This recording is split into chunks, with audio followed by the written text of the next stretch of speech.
White smoke signaling the first American Pope. Robert F. Prevost selected as the new Pontiff, a bit of a surprise after a 2-day conclave.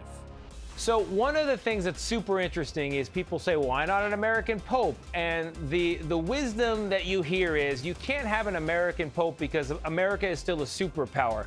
And you want a Pope that comes from the peripheries, as Francis used to say, Pope Francis.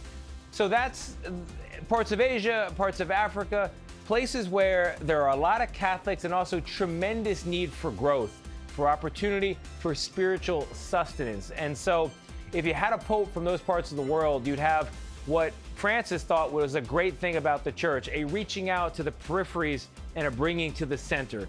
Everyone is included. He used to say all the time in Spanish, todos, todos, todos. La pace sia con tutti voi.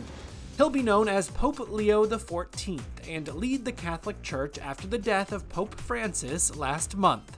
As Pope Francis has reminded us many times, a bishop is called to serve. His authority is service.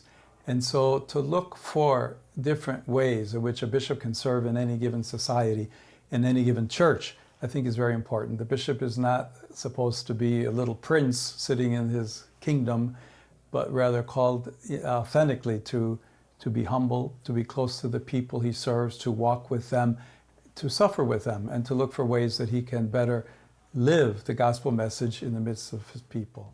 Pope Leo's 69, turning 70 later this year. He grew up in Chicago, becoming a priest in 1978.